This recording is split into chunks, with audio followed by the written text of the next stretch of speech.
I just feel like at this point, we shouldn't have to keep having this conversation. Your work is subpar, and it keeps getting worse by the day. And it's not like you have school anymore to use as an excuse. And listen, I understand that you're having marital problems, what with your erectile dysfunction and whatnot. And I know you confided in me, and I'm not trying to throw that back in your face, but I realize the strain that can put on a marriage. I realize it, like, I can imagine it. It's nothing I've ever experienced as a real man, but like I imagined a lesser man such as yourself having to deal with that. And that's a lot. That's a lot to have to deal with. But I need you to clean it up, and it starts with tonight's stream. So when we go live, really bring it tonight. All right? I love you. Bye. Okay, Mom, I gotta go. Grant, just let me know when we're going live. Okay. Guys, 15 seconds. Perfect. Thank you, 15. All right, you guys ready? Okay. I'm ready. And 5, 4, 3. Welcome, everybody, to Side Quest Side Sesh. Woo! It's Thursday night, and the feeling's right. We're getting into a new module, and things are going to get weird. Now you guys vamp. You know, I really enjoyed the phrase erectile dysfunction and whatnot. That was probably The and whatnot. the and whatnot. It's all the other problems that could happen in the relationship that you just kind of etc. Like, what else could it be and whatnot? You got a little far down the line and specific with that empathy before you quickly backtracked to say you could imagine it. You're like, I mean, I really know what that does to a marriage personally. I imagine. Well, Right. I could imagine. Speaking from experience, I mean imagination. You just explain the difference between empathy and sympathy for about 5 minutes as part of the bit. That would be good. It's right about now that Matthew regrets agreeing to do the bit. I was like, just hold the phone up to your ear. And This is what I get. Hey, Matthew. Yes, Troy? Want to do a bit with me? Sure. Just hold the phone up to your ear. this other thing. All right, Don't do anything. Don't do anything. And here we are. And here we are. Just hold the phone up to your ear and just let me talk for a while. What else is new? What's the worst that could happen? It doesn't even feel like a stream tonight. It just feels like some weeks feel like they go by fast between these streams. Other weeks feel like they go by slow. This one felt like medium, like somewhere between fast and slow. What do you guys? You feel like it was just yesterday we were streaming and beaming? We hit a real Goldilocks zone with this week, Troy. Yes, it truly is a Goldilocks sesh. Goldilocks what? Sesh. Zone. Goldilocks. I said Goldilocks zone, and then he screwed it up and he said Goldilocks Oh, sesh, I switched it to which sesh. doesn't make any sense. But Goldilocks zone is a real thing, and I said it. I'll tell you what, with tension like that to start things off, this is going to feel like a fucking eternity. So, Yeah. Yeah, no, this opening has a real erectile dysfunction feel to it. failure to launch. Oh, and a light went out on my end. Holy smokes. Wow. Oh, Look man. at Tell your friends for the highest level of professionalism in streaming. The Glass Cannon Network. The Glass Cannon Network. At least we still are streaming. Skin of our teeth. I mean, would we call this streaming? I mean, is that what we're Duct calling tape it? around our equipment. I mean, your mic falls over while you're talking I'll just be like, "Hey." twice every hour. Yeah. How have you not gotten that fixed in 16 weeks? It's been on my to-do list, but I always remember it like when Grant's like 5, 4. I'm like, oh, shit. Welcome back to Sidecraft. Note to self. Yeah, really is a wing and a prayer. It's gonna be nice to get back in the studio, but I do like these home streams, home recordings. It's kind of nice to finish and not have to drive an hour or just to roll over and be in bed. That's kind of fun. Yeah, or sleep where everyone was just eating their dinner before the session. on the same couch where Grant was crushing some Middle Eastern platters. Dude, Food flying everywhere. the falafel place I found right before lockdown is incredible. It's right off of the exit, off of the GCP, and they are so nice, and they give you so much food. Whew. Oh yeah, Harissa, baby. That's a impressively fun fact. sized. The highway that bowls. goes right past the GCP office is the GCP. The city Fun was fact. nice enough to name it after our company, Yeah. our launching Yes. podcast. It was that was a fun day. It was nice meeting Mayor De Blasio. That was I'm no longer at the point in my life where I like judging food by good portions. They have really good portions. No. It's I excellent. need less portions. It's excellent on top of the portions. Despite It's mediocre food, but they give you a ton of it.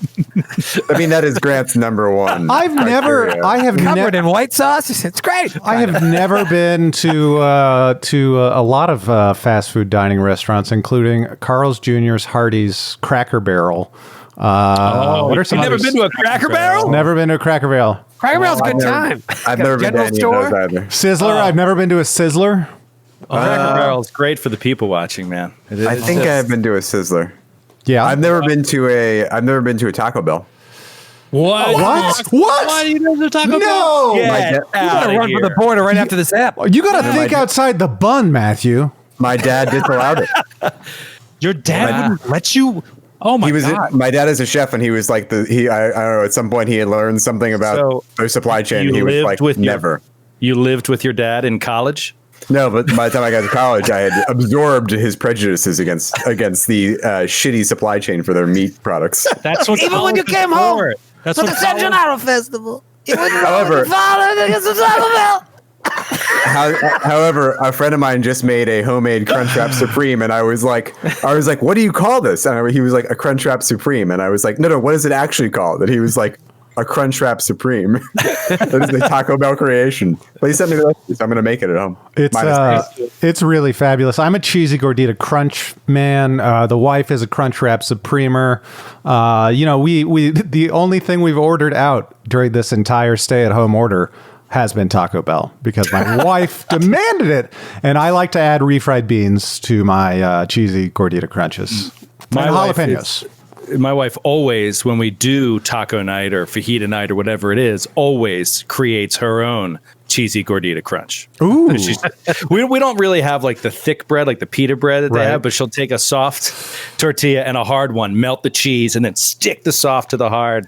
Oh, it's so good. So next level. what defines a cheesy gordita crunch? So you have like basically an outer. I think it's the same thing that's on their chalupas or something. All of Taco Bell's recipes are the same thing assembled differently, but Yes. it's just a soft outer, puffier than like a normal flour tortilla. It's like a pita almost. Oh. Yeah. A little thicker. And then there's This- melted and then- grated cheese in between to adhere it. Job, this is our place that we used to go to right near your old apartment. We used Yes. to call this the Taco Loco. Yes, exactly. Oh, see, that's why it's so shocking to me, Matthew, because you ate so much Taco Loco, and that is as bad or worse than Taco Bell. Oh, Taco Loco is amazing, by the way. Yeah, I it is. love Taco Loco. Yeah, Don't get me it's The started. quality of Taco Loco did never. The prices were And the couldn't be- margs, let me talk to you about the margs there. They got 4 different kinds of frozen margs. This is amazing. But the reason why I loved it so much is I kept on going to Tex-Mex places in New York City, and lo and behold, none of them had refried beans or arroz amarillo. Insane. Always Isn't that rice? Isn't arroz rice? Yellow rice though. Are you a big Spanish Taco rice. Bell guy? Oh man, I used to live at Taco Bell when I was in high school for a while when I was on the house with my parents. No, I actually I would go there like every day. This would be my order, literally. I would get 4 burrito supremes with extra sour cream, 2 hard taco supremes, and 2 Mexican pizzas with sour cream added on top of them. Wow. Every day, that is what I would get. I thought can't you were imagine I We're giving never out your had that weekly order. metabolism. Yes. No, that's every day. And I weighed 145 pounds until I graduated from college. I was going to say, I can't imagine being that tall with that metabolism, because you could take down 4 burritos and 8 gordita crunch. Yo, man, talk to Nick Shelton. Like, Nick Shelton was just in awe of my ability to eat stuff, like, just nonstop. I did my own grocery shopping because my stepmother complained. She says, "You're eating me out of house and home." And I was like, I was literally like eating through the budget for the whole house. I started like, I got my own fridge and I started like piling like food in it. And I ate a lot of food. Can't do that anymore. My mom's boyfriend, not my stepfather or anything like that. When I visit at home, my mom encourages me to take anything I want from the kitchen.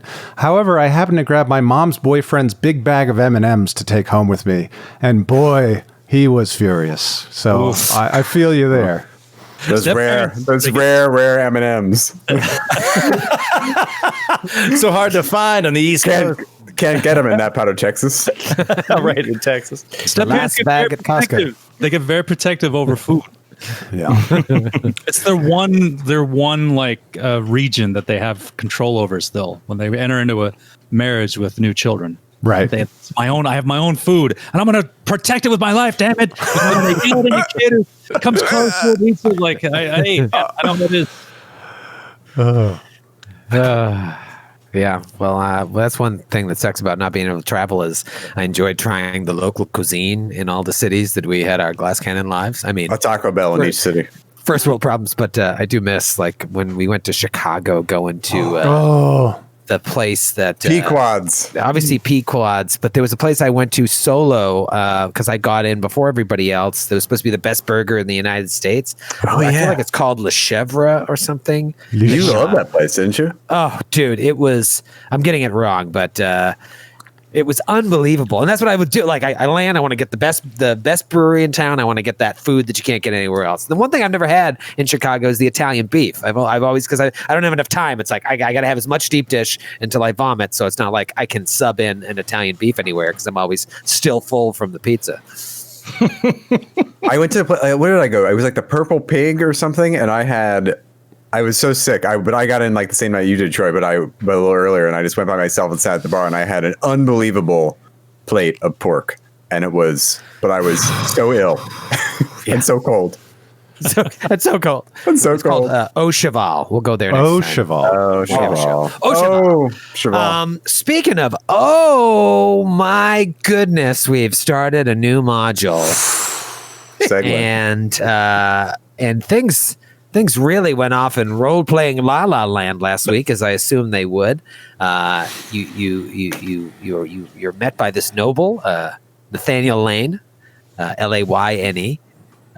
He represents the Tiberos family of Nidal, you find out. And basically, Lord Tiberos has an issue that's very private. And if you're interested, sounds like he's got some money. He wants you to come to Nidal, meet with him, and in Nizrock, and then see if you're interested in the deal. So the catch is you've got to hop on a ship now and go across to meet with him in Nizrock. And so you agree. It sounds like there's a promise of a good payday. Thousands of gold pieces is all Nathaniel Lane could tell you.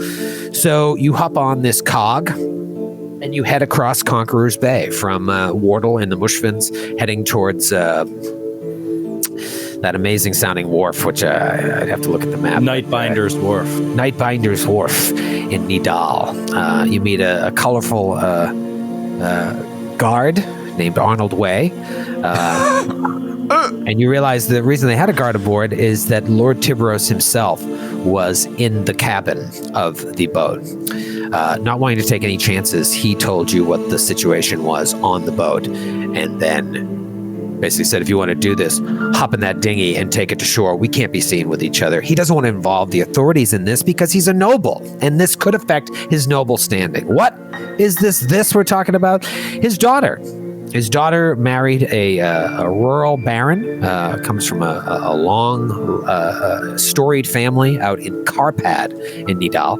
and she left a little over a year ago. They just had a child together, and so she's been writing to them all along. But then over the last few months or weeks, her letters took a different tone, like her husband had changed since the wedding.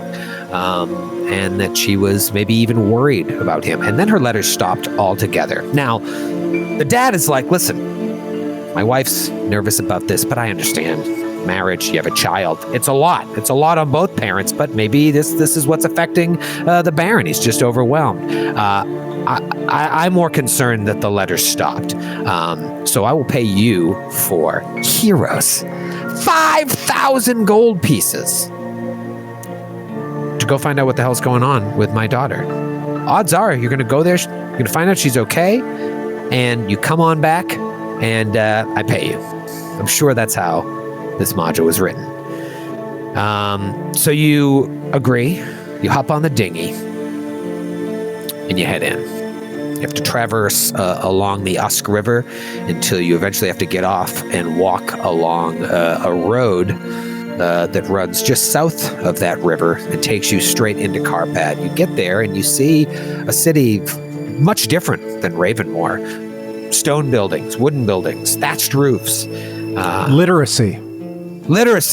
Yeah. An economy not solely based on hay. Rampant literacy. I mean, as far as we know.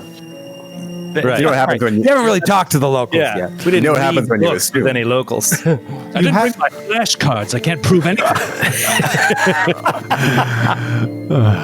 You see a temple to Zon Kuthon, which at that point you would have known that any of these cities were going to be Zon Kuthon worshippers, because that's what Nidal is all about. Nidal itself is run by the Umbral Court, a court that says they answer directly to the Midnight Lord himself, to Zon Kuthon. This is an area that is intrinsically linked to their religion, the worship of the deity of pain and torment. So you By see the way, that. it's pronounced Nidal. Nidal. Did I say Nidal? Yeah. Nidal. Last week I said Nidal. I think you did, Yes, yeah. I did, yeah. Any shit. You start walking towards the manor house, and you see this like dilapidated shanty town, basically, and it's all fetchlings outside of the main town on the other side of the river, and they're just kind of going about their business. They look at you maybe for a second and just keep going about, but you don't see anything besides fetchlings, any other ancestries besides fetchlings. And so you're like, Kyle. note to self, perhaps Kyle, yes. And so you make your way to the manor house. I think we ended last episode with you dunk, dunk, dunk, dunk, dunk, knocking on the door. Let's go to roll 20. Man. Let's go to the videotape. Man. Do you ever like go to roll 20 and you're just as you click over, you're like, God, I hope Fog of War is on. Does that ever happen to you? Yeah, oh yeah. You have that last second panic. Oh, Fog of War! I'm alone, you know. All right, there the four of you are. Braven, the Hobgoblin, Adjunct Instructor Maxine Vetro, a simple Adjunct Instructor, Karazor, a Knoll, and Alfonso, a whole lot of things. So many things. So many things. Too many to say. Jack of all trades, master of none. Master of none. This is good job on the Fog of War. Good You like job. that? I had a little time. Symmetrical. It's tight. Yeah. It shows a nice thickness to the walls. I can Thank see you. the walls. Well done. I thank you. See if you feel that way in an hour when I'm revealing live. The pre-reveal is always tight. You're gonna, look at that, huh? Dunk, dunk, dunk, dunk, dunk.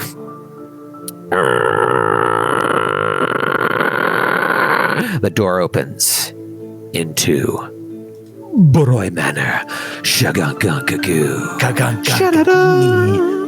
Oh, we got a butler. Baron steps on Broadway.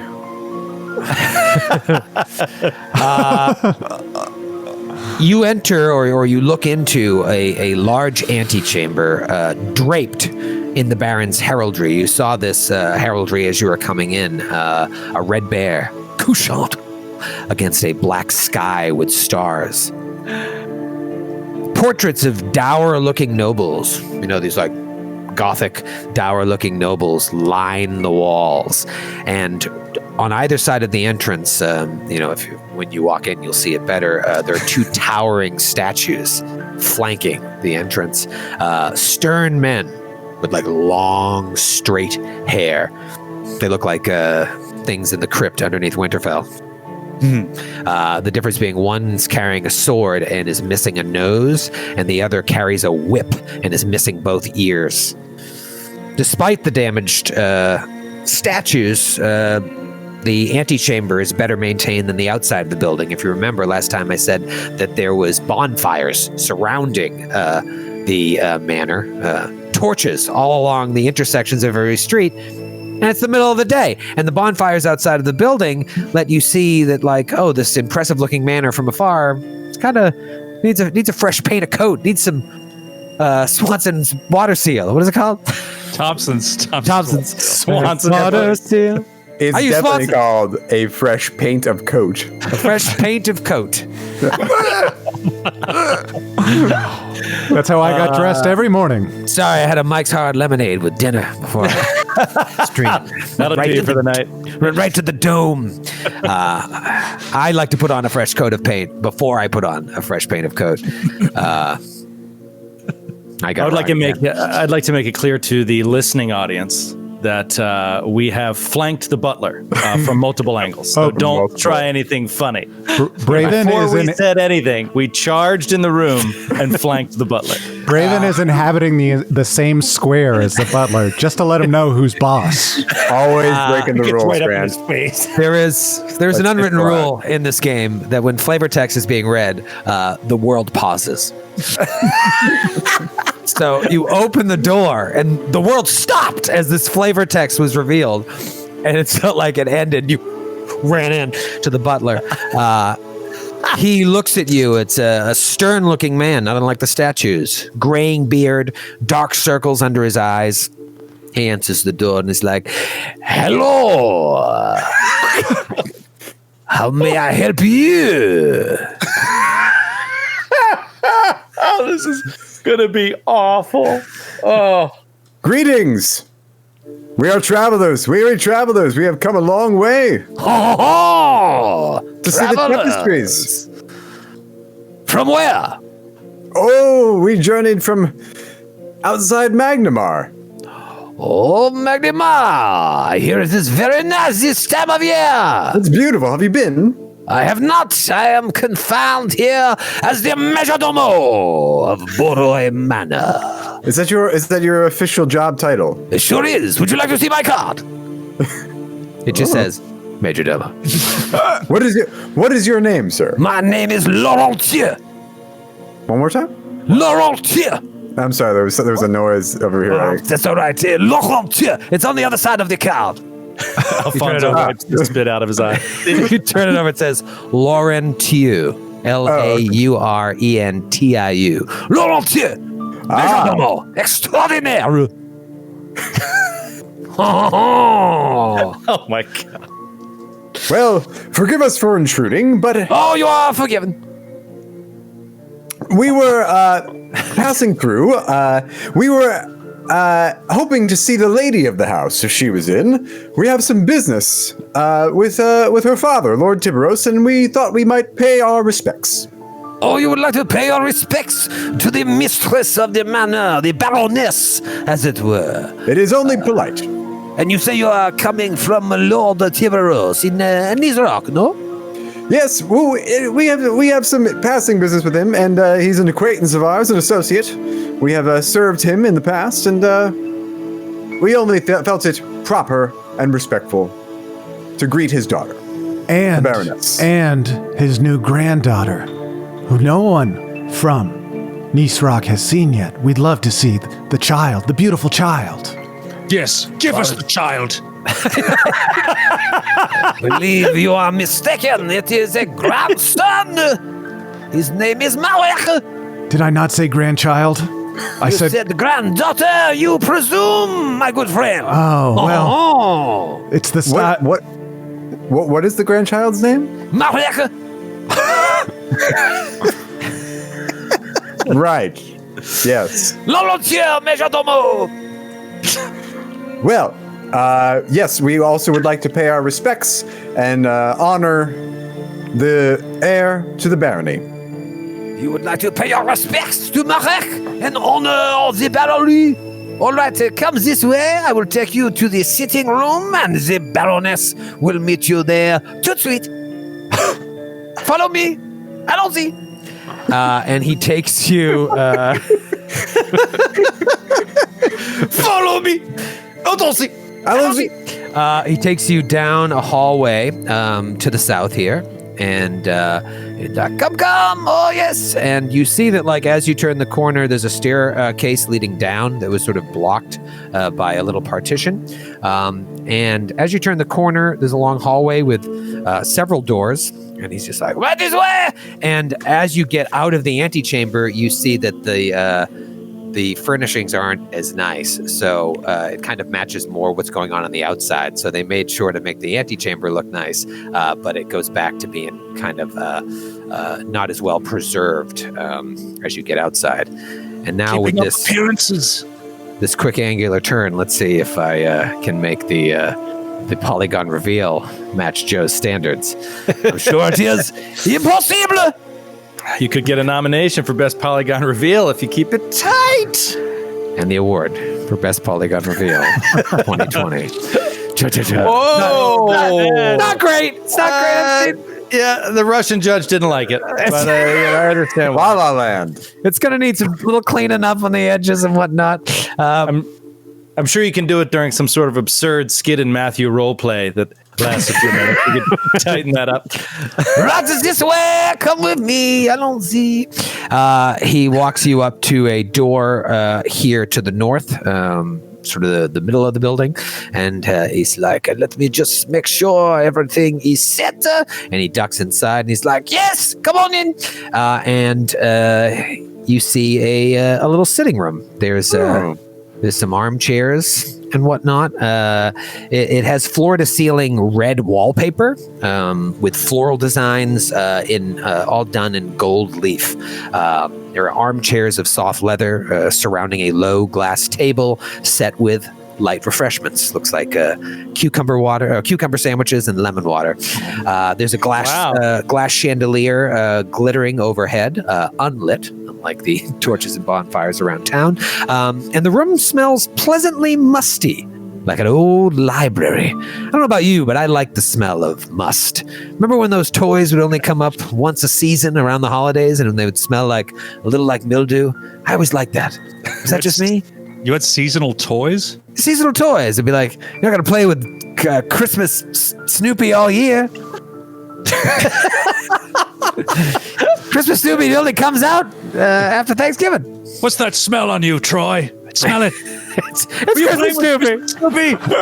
June! What are you doing with Christmas Snoopy? One more smell. Christmas in July. Similar to the antechamber, and unlike the hallways, this room is pretty well kept. And he's like, please make yourselves comfortable.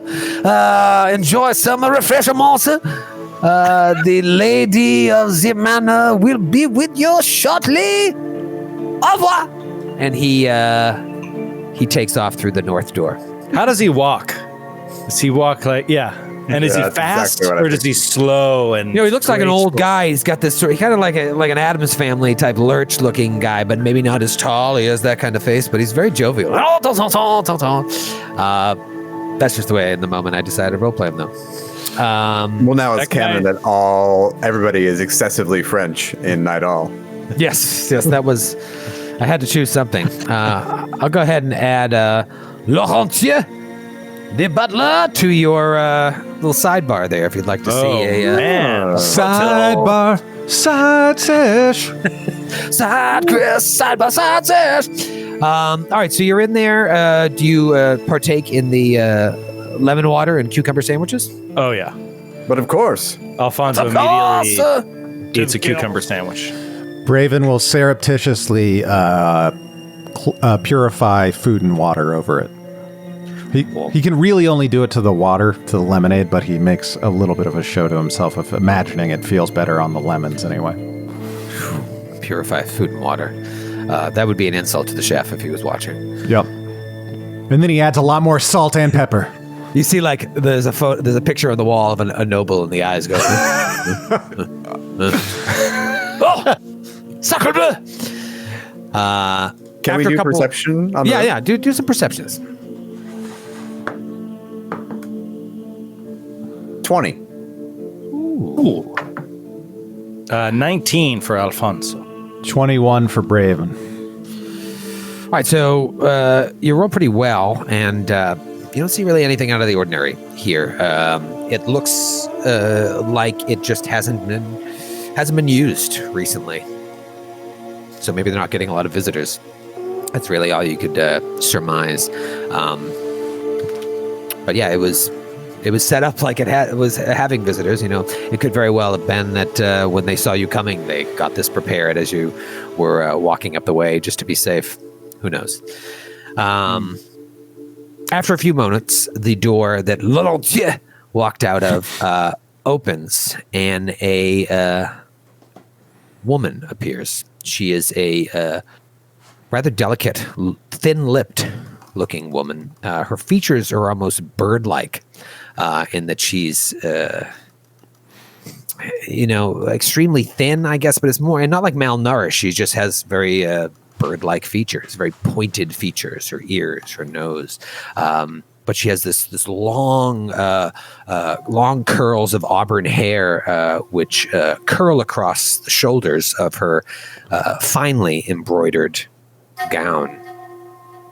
A couple of strange things, though, about her, and if you've done your homework on Nidal, it will quickly probably not seem that strange, but if you haven't spent time in Nidal, then I'm sure this would be jarring. You notice that she's wearing short sleeves, and you see spiraling up and down her forearms traceries of scarwork, several scars that look like they've been carved deliberately into her skin, into patterns or maybe even symbols.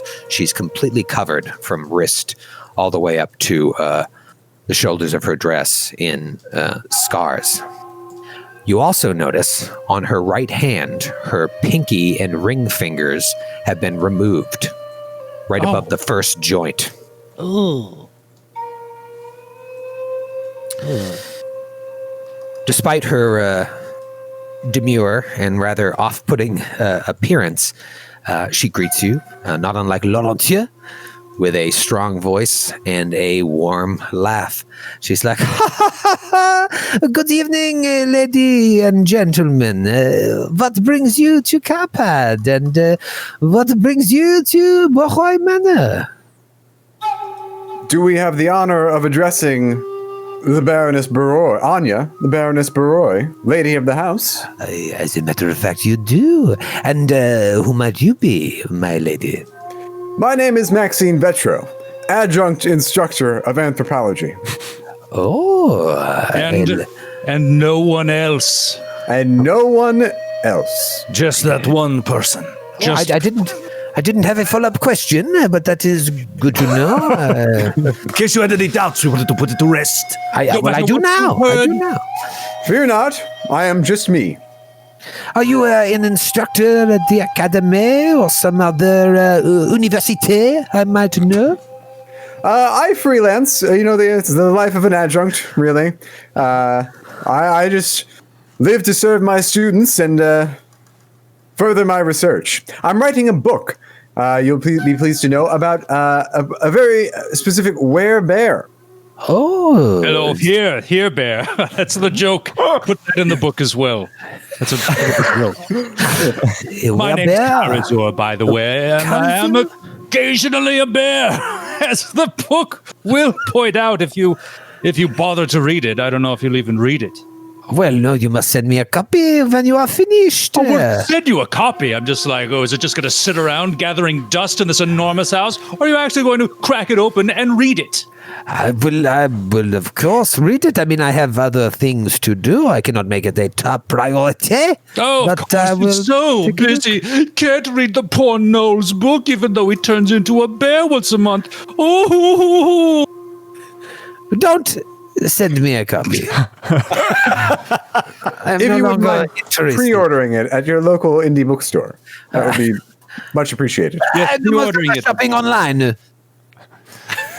During this You, Obergoblin. during this entire conversation, Braven's eyes have been locked on this woman. He is awestruck, and he says, "Bonjour, madame. Enchanté." And he reaches out to kiss her hand, not in a romantic way, in kind of a courtly, stately way, showing respect. Oh, I see you speak a little Nidalese. Un peu. Enchanté as well. Pleasure to make your acquaintance. Et toi, monsieur? Looks at you, Alfonso. He does a slow bow. She kicks you in the face. With full force. To the What the fuck, man? Hey, natural reaction. She's wearing I like was Marie being courtly. Antoinette heels that are really spiky on the end. It is a tradition in Nidalese culture. If you bow to a baroness, we'll kick you in the face. He just socks her in the jaw. Her spot. The tradition. I see you understand tradition. Just blood coming down her cheek. Smiling. Going so poorly. To the Midnight Lord. To the Midnight Lord. Oh, and he's like holding his knuckle. Oh. Anyway, it What a is- meat. That's what we call a meat cute. Me too. Oh, a tradition. You ready? I think I lost his tooth. Just like when Harry met Sally. My lady, it is wonderful to make your acquaintance. It is a great honor, and it is wonderful to see you looking well. I have the honor to be Alfonso Moria, an acquaintance of your father. And again, he'll bow. Of my father. Perhaps may I ask how you know my father? Just waiting for the Is there anyone else in the no one else is in the room, right? No. Laurentier pokes his head in. Do you need any more cucumber sandwiches? Yes. Yes, please. Yes. Uno más. That was Spanish. My lady. He's bilingual. Deux, un, trois, quatre, Toi. cinq, Toi. 17. Be right back. Wheat. The adjunct instructor steps forward and says, "My lady," a bit confidentially, in truth, we have been engaged by your father to Oh, congratulations. Who is the lucky couple? let me rephrase. Our father has entered into a financial arrangement with us to come check on you. The tone of your letters apparently has changed, and he and your mother have not heard from you, and they worry. Yes. Well, that is my parents always worrying, how you say, about their little girl. But I am, as you see, no little girl anymore. I am married. I am a mother now. I suppose motherhood has made me understand more than ever, though, what a parent now goes through, their fears and whatnot. My lack of correspondence is because we had to shut down all post going into and out of Karpad when the tallow throat outbreak started a month ago. Hey, that is a vulgar term for it. I must admit, the locals, they call it a tallow throat, and it just sort of, how you say, stuck. Can I Just not sense- say- What is this tallow throat? Tallow throat. It is a new disease. About a month ago, some people started falling ill. The victims, they sweat. Their skin grows, takes on a waxy appearance, and they develop, how you say, these goiters on their neck. Oh, We do not know where it came from, but we assumed it had something to do with the fetchlings in town. You see, when several members of the manor's staff fell ill, my husband, the Baron, let go all of the fetchlings in our service. Well, all but one. And now some of the locals outside of the manor have caught it as well. We can only assume it is a disease that they carry. It was better to be safe than sorry. Not long after, messengers to and from Carpad stopped traveling for fear of spreading the illness plaguing the region, and that is what brings you here. It was a simple misunderstanding. We could not send out mail. I should have figured out another way, though I did not think that my parents would get nervous. Good sense motive on that. Yeah. Oh, plus inspiration. Like 15 for the adjunct instructor. That is 33. Ooh. Natty 19 and a 4 on the inspiration. Yeah, so professor or adjunct instructor, you feel like there was nothing missing there. Alfonso, you feel like she might have... She didn't really answer your full question, and she kind of was skipping over maybe some important details. My lady, as I said before, it is wonderful to see that you are well. We feared the worst, I'm afraid. We had many weeks we traveled here thinking the terrible things had happened to you. I'm glad to see you are well, but I do think there is still a concern here. You seem to be brushing it off as if it is a simple misunderstanding of the shutting down of the post. You did not answer our question about the change of tone in your letters that concerned your father, particularly as it comes to your husband. Now, is this the disease that has changed his mood, has made him upset, or is it something else? You can be honest with us. We are allied only with your father. Anything you say we will keep completely confidential. Yes, they spoke to you of my husband. Yes. Well, I suppose it makes sense for them to have jumped to conclusions, having not heard from me. You must understand, Stepan is a good man. He has changed, though, since we married. It all happened right after the birth of our son. It was right after that the tallow throat began spreading throughout town. He became increasingly paranoid. But what man wouldn't? He has a lot of responsibility and now has to protect his barony and his son from some unknown disease. On top of that, citizens, they started disappearing throughout town. Loved ones would come to say to us that their child, their husband, their wife, their lover, they never came home.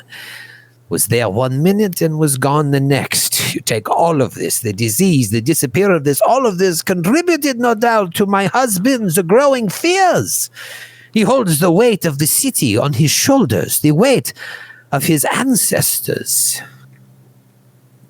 I was nervous, yes, but I understand. I miss the man I married, but I'm sure once this gets sorted out, he will return. Marriage is a complicated thing that experiences many changes over time. This is known, but are you telling me that he is not mistreating you in any way as a result of these events? And he's like boring in on the sense motive right now about her being mistreated specifically by him. Absolument no. Absolument no. Oh my God. Natty 19 and a 6 on the inspiration. Whoa. That is a 35 sense motive. Yeah, no, she seems lonely. But she also... But he's not mistreating her. An infant son, yeah. Okay. Your father mentioned to us that the Borois had a more established and long-reaching history than your own house. And you mentioned his ancestors, the weight that they put on his shoulders. Yes, sir. What is the storied history of this house and its power? Well, the Borois, they go back many, many years. In fact, my husband was not even destined to be the leader, but his brothers above him, his older brothers, they both died very young. And his father, when he passed, Stepan had to take over. It is a lot, but the Boroi line goes back many, many years. It can be traced to the, I do not know, perhaps adjunct instructor, you are a student of history. It goes back to the age of anguish. You came in to the front, no doubt. You saw the two statues. That is the founders, the spiritual founders of Carpad, Jérôme and Dimar. No doubt, did you come along the river, yes? Or north? Yes, we did. We came along the River Usk. Well, that was Dimar's way. If you come from the north, that is Géron's run. They were brothers, yes? And they disagreed on the quickest route to pass the valley on their way to a great battle, and they decided to race. One brother would go one way, one brother would go the other. Géron moved his troops by the road, while Dimar sent his down the river. Ever after the road and the river that passed through Carpad had been named for the two brothers. Legend says that Dimar won and even had time to sire a bastard on a local noblewoman, a child who would grow up to run the Vale, to run Carpad. It's an interesting tale, but that is a long time. And the Borois have been in power for many, many years, not since the Age of Anguish, but perhaps their blood runs in Géron and Dimar's. The same blood! Mm-hmm. But I forgot your original question. No, that was elucidating. It must be a privilege for you to have a child who's now a part of that history. Is it not? How is your son? Oh, Marek, he is a beautiful, bouncing baby boy. I love him so much. I kiss him on the face. It is great for him. My parents, they are nobles. I could have had a good life in Nisroch, but I would say to you, and I hope you do not repeat to my parents, I was glad to marry into a less devout family. They worship Zancuton, of course, but they are not as fanatical as my parents. And she kind of holds her hands up to show her missing fingers. I was glad to marry into the more pragmatic rural Boroi family, which by and large has little time for ostentatious displays of piety. But what's done is done. She's rubbing her missing finger. She's like, but I do sometimes, I miss home. You know, my brother was ritually scarified upon a fire in order to toughen his hide against the slings and arrows of our enemies. He lost his ability to see at night because he was put over the flame like a roast over a spit. I too regret over-ostentatious signs of piety and society, so I'm happy for you that you found someplace a bit more comfortable for you. Yes, I grew up with this. It is nothing strange to me. For someone in my position, this, for example, is a symbol to show that now that I've married a baron, I will never need to work for a living, because I no longer can. It is a sacrifice to Zancuthon, but in turn, I will have life everlasting in the court of the Midnight Lord. Oh, a tradition. Yes. And if you don't mind my asking, I am an anthropologist. Yes, and I nothing will else. ask you, what is your subject of study? Oh, right now I'm focused on werebear culture within werebear subculture within the larger Knoll culture in Western Avestan. Ah, yes, I've read many books on this subject. Yeah, our drug instructor must be like, oh shit. There's a bunch Actually, of books on Our this? library upstairs is full of them. Oh yes, I've read them all. Actually, so this is a mechanical thing. I have the well-known expert social talent, which gives me a big bonus on my bluff checks to make it seem like I know things about a particular topic. Just a bullshit artist. It's like you're a freshman in art school. It's perfect. But I will admit my knowledge of cultural traditions and religious ritual in Zon-Kruthan worshipping cultures is lacking. Will you do me the honor of explaining the scarring on your arms? Yes, I should say I do not know how long you will be in town, but you should stop by the temple.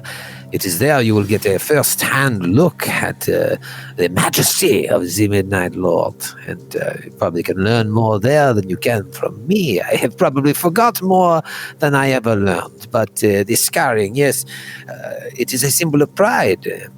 Part of what we must do for the Midnight Lord is experience pain. It gives him energy, it gives him, life.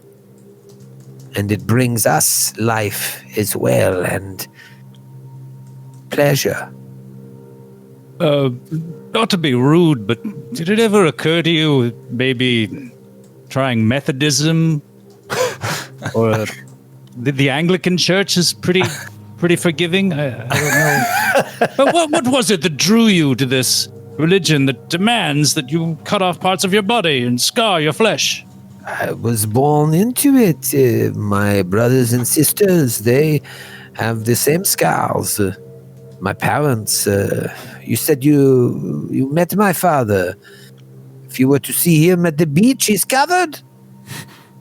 We did not ask him to remove his clothing. It seemed a tad inappropriate. We definitely wanted to see him remove his clothing, but to be polite, we didn't say anything. We would have loved a visit to La Plage, followed by a visit to La Biblioteca.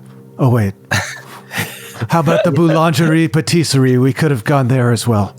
He likes practicing his Nedalese. Yes. He is a very pious man.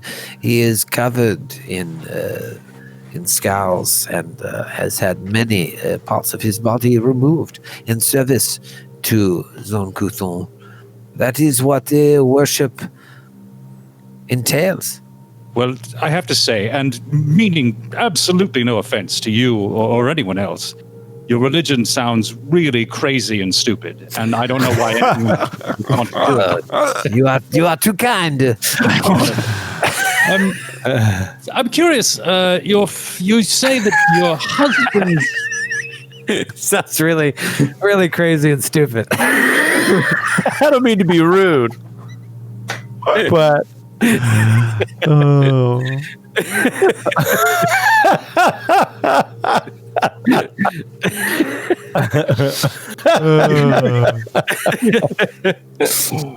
so you say that your husband's older brothers perished? Yes.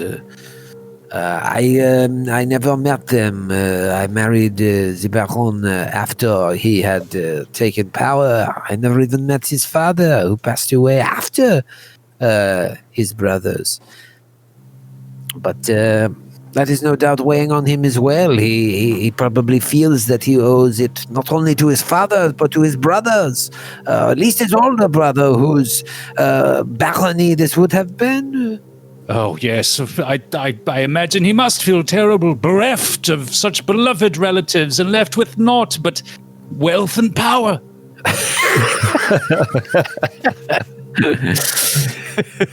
Well, it seems that your father's worry was for naught, and it is our great pleasure that we shall get to report this to him post-haste. That all is well? If I may, my lady, I have a question, a further question. This is all foreign to me. I've never been to this land, and I'm not familiar with the traditions of worship of Zon-Kuthon, and I appreciate your enlightening us as to the traditions, the rituals. Do any of the rituals require people to inflict pain on others, or is it all self-inflicted? In my experience, it is self-inflicted. I'm sure there are people higher up, clergy, who perform it on each other, but it is all consensual, as far as I know. It is about, how you say, sadism and masochism. These are ugly words, but I have heard them used on Sundays. And if you should fail to follow these rituals in the way it is mandated, if you should fail the commandments, as it were, of your god, what are the ramifications? What happens to those born into a household of Zon-Kuthon who turn their back on the god of pain? Well, if they live in Nidal, they will probably move out, for this is not a place for people who do not believe. But religion, it is similar wherever you go. There are believers, there are non-believers, and there is everyone in between. There is no punishment, as long as what you are doing does not affect the day-to-day life of other people. Let me clarify. I understand that and I appreciate that, a well-governed society, but I ask more so on for the pious, for those, the believers alone. What do they believe are the ramifications of failing their deity? There must be some punishment that Zon-Kuthon will lay out to those who do not follow his teaching. Yes, what could be worse than self-mutilation and endless torture? Exactly. Like, this is what I'm trying to get to. Is like, what's worse? Yeah, what are you being threatened with besides the rewards of your faith? If you believe and you follow the tenets of Zon-Kuthon and you inflict the requisite amount of pain on yourself throughout your life, you will live forever in his court, life eternal. If you do not, you will be cast aside, your whole life wasted on some other plane of existence when you pass on. We worship him so that we may serve him throughout all time. If we do not, who knows, we might be sent to live with Desna in the afterlife or some other fake idol. Could you imagine something so terrible? Oh, I do appreciate greatly your opening up to me about these practices. And I consider myself a student of many things. There is so much to learn in the world. And while I am very ignorant about issues of Zon-Kuthon and the nation in which you were raised, I do have quite a bit of study and education in the application of certain alchemical cures and the way that certain poisons and diseases affect the body. So I wonder if there is anything that I could do to help ease this this blight that you have coming upon your town here, your barony. If you can see, and he pulls open his jacket, he's got all these vials. He's like, I have several different types of cures that I carry around with me for this exact reason. The world is plagued by disease and poison. It is not only here, and it is something I have studied a great deal. So I would like to help if it is something that you think I could. Alfonso, may I also suggest that you perhaps take a look at her husband and discuss what ails him, and perhaps you could provide a soothe syrup for him as well. Yes, perhaps I could. Yes. Oh, yes. That, It eases pain, all right. that does raise another question. Forever.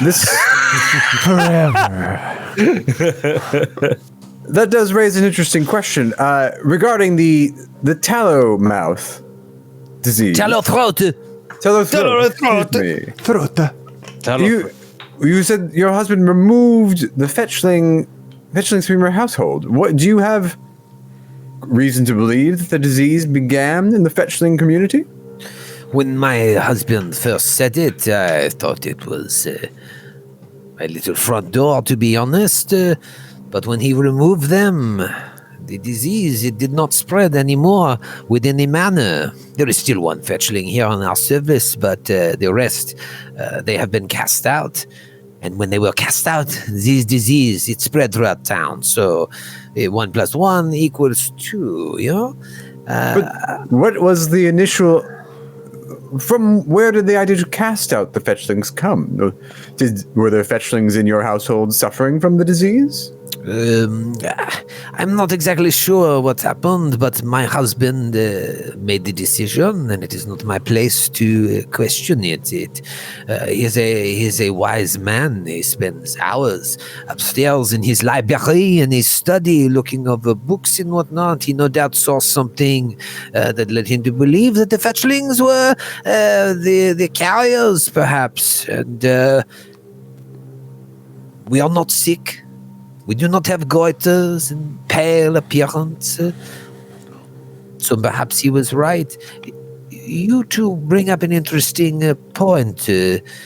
I don't know why I did not think of this sooner. If my parents chose you to come check on me, I can only assume that the four of you are a special group of individuals. My father does not send people coming looking for his children without properly vetting your skills. Perhaps you can help if you are so interested. You could help me investigate these disappearances, yes?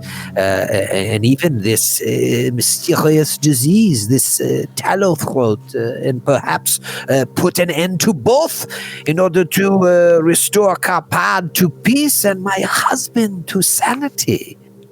And if you do, I promise you that my parents will compensate you above any promised payment for checking on me. I am certain that they would want this problem dealt with, if nothing else, but for my benefit. I know my parents. I'm sure they promised you a lot of money to come check on a little girl. If you were to help me in this endeavor, I can only imagine what they would give you. We have been quarantined in here, but I'm sure if you use your powers of diplomacy, you seem like you can all carry a conversation. The locals will aid you in your quest. You would have free roam of the manor and the town. You can even stay in our guest rooms upstairs. Lords here can fix them up for you if you so like. He's standing at the door. Yes, madame! What do you say? I say, first of all, first reaction, just off the top of my head, this defeats the purpose of quarantine. If we are to go within the village, speak to those that are infected, and then stay in your guest room. Yeah. As a person who is trained in these things in alchemy, I would strongly advise against that.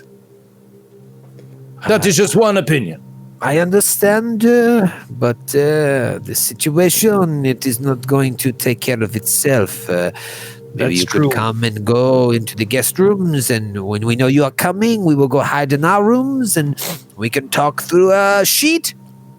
Yes, actually, that's not a bad idea. Now, the science isn't quite clear, but I think that hiding can defeat most any disease.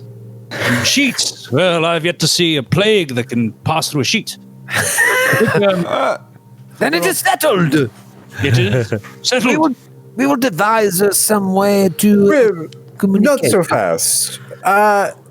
You're asking us to risk our lives and delay our ultimate mission in returning to your father. So I don't mean to sound mercenary, but of course I am not. I am just a simple observer of this mission. I am just a simple adjunct instructor. But my associates, I can't imagine them. I couldn't ask them, if I were you, to risk their lives without the promise of substantial compensation. Well, adjunct instructor, I think that it is quite obvious that you will have to answer to your friend, who you are very, very close to, who is extremely concerned with the welfare of all the common people and all the things that happen to them. If you do not inflict this, or if you do not address this mission appropriately, you might harm your friendship with her beyond irreparable bounds. It is very kind of you, Alfonso, to worry after the state of my friendship with my good friend. But I must look after her interests as well. You know, I cannot ask someone as notable as the Crystal Ghost to put herself in danger for with no promise of reward. I've heard rumor that she traveled here via hippogriff, and flying the friendly skies is more expensive than ever. My lady, What I'm saying my lady, I do feel embarrassed that you would see such negotiations go on between us, a group of mercenaries in front of you.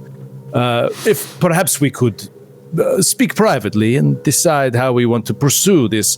We appreciate that you are doing well, and we would love to help you. But we must discuss it, you understand, as a group first. But of course, I understand it is a big ask. I'm sure you could just go and collect your pay. If it is money you are interested in, it is there waiting for you. You can tell him, I am fine and well enough. But if it is money you are interested in, I cannot tell you how much my father will give you, but he is a generous man, and were you to help us in this manner, I would personally see to it that you are compensated. Considering your husband's inheritance may have increased, well, twofold after his brothers died, perhaps there might be some payment from him as well. I could ask him, of course, but I'm sure between you and me, my father can pay you much more than any of us could. My father is a very rich man. He has his hands in many different businesses. Whatever he offered you, you will get more, and it will be substantial. Can we sense motive? Sure. Natural 1. Me too. At a low one.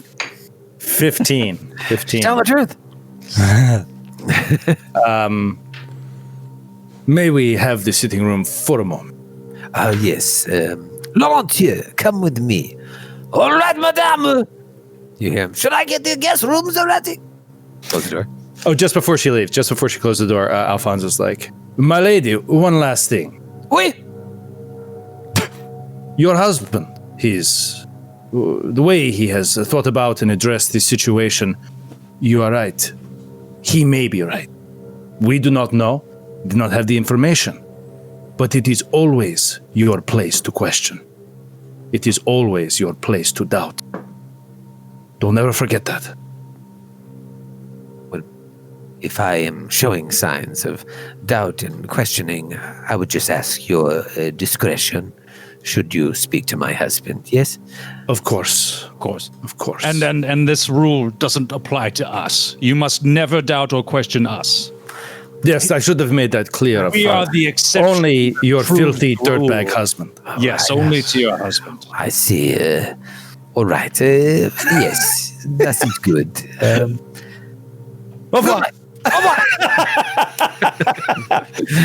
And Alfonso's just going to turn back, and the thing he's thinking that he wanted her to leave was just to say, look at this place. They are running low on money. They don't have any. It is her father's money she is promising, and I believe that she is right. I mean, the man seems like he will pay. So easy to hand over 5,000 gold pieces for nothing. Imagine if we truly do save her life. It could be well worth it. And her husband, I'm afraid, is falling on hard times. Because Alfonso was really judging, and I think Karzor couldn't away too. Like just seeing this, what looks like this noble house is actually like, it's really fallen into disrepair a little bit, and it's kind of gross. It's fallen on the cheap side.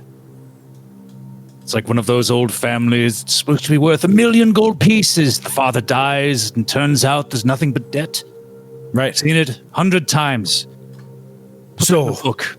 So my question to you. All the stories I've seen about people losing their wealth, put it in the book. I'm concerned about the narrow focus of our book to you, Karazor, expanding quite a bit beyond that. Well, if you can find any other gnolls that attend to bears once a month, I'd be pleased for you to interview them as well. But for now, I am the only test subject that you have to work with. All right, I'll add a chapter on noble families that have gotten themselves into secret debt and are in danger of losing their ancestral homes. Stories that I've heard about those things. Without this manuscript, what are you going to do when we go out adventuring with the Crystal Ghost? Why are you complaining at all, adjunct instructor? I'm not complaining, Braven. Just a question Seems of a little academic whiny rigor. to me. Seems a little whiny. I agree. It sounded a lot like complaining. Yeah. You're very It's very mistaken. unlike you, adjunct professor. This is what we call whinging in my part of the world. Whinging. Not complaining. It's an important distinction. But we digress. We digress. Anyway, If yes. my friend were to feel certain things about justice and contact tracing and controverting the racist effects of mismanagement of a pandemic, she might be convinced to get involved. Well, thank Zonkuthan for that. I believe that there is something very interesting here to investigate, and to me, I am intrigued by the disease itself, to find out what it is, how it works, and possibly how to cure it. But I will admit, I'll be the first to admit that this is pure curiosity that I just cannot turn away from at the moment. I am being blind to the money involved or anything, or the danger that we may face, and the danger is very real.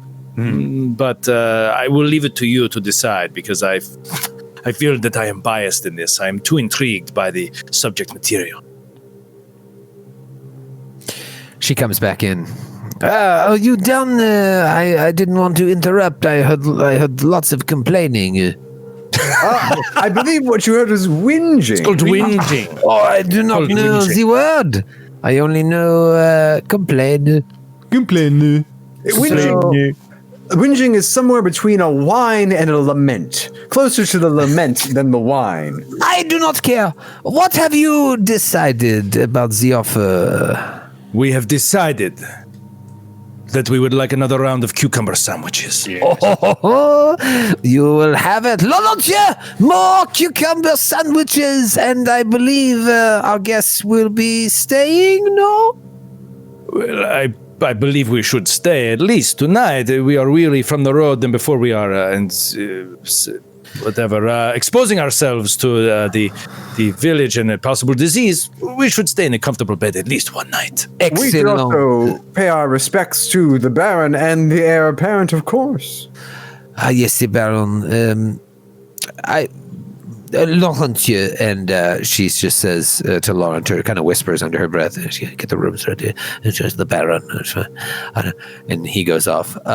Laurentier will get you set up nicely upstairs. And I also asked him to inform the Baron that you will be here aiding us, aiding Carpad with your investigation of the disease, the disappearances, and whatnot.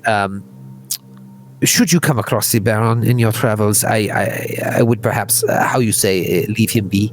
He is quite stressed, trying to fix these problems on his own, and he may not be open to an audience with you. He will know you are here, and I'm sure he will speak to you and be as cordial as he can be. But like I said, he is not himself right now, so just don't take it personally if he is curt with you. Madame, does he ever have moments of clarity where you can see the man that you married?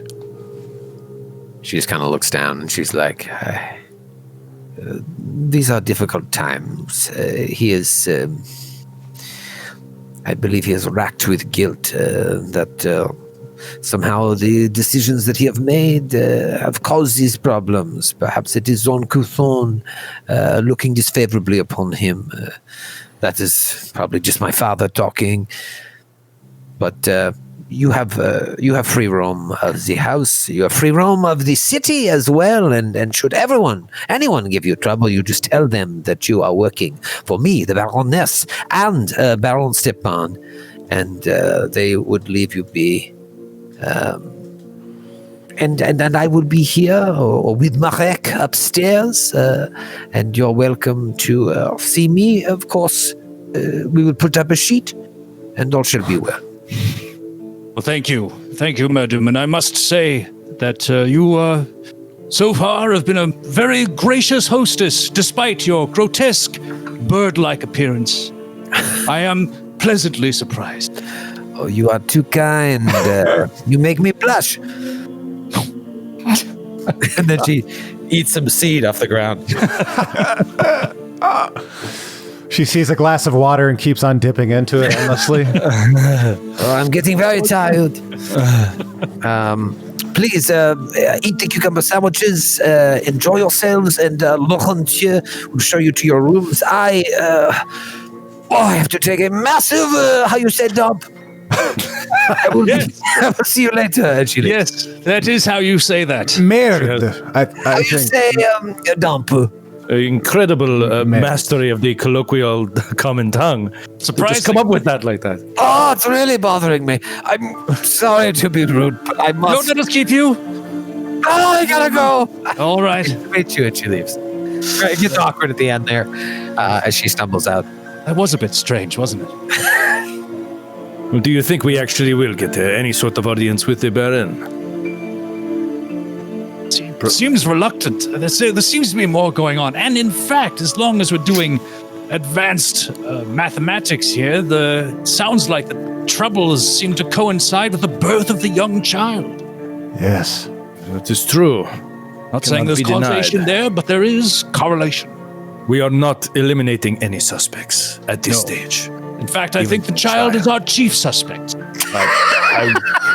Write it down, adjunct professor. Put in a list of suspects. Number 1. Public enemy number 1. The infant. L'enfant. I presume that this child is wanted dead or alive, correct? Yes. Okay. Right, so we'll wait We till cannot jump to any conclusions yet.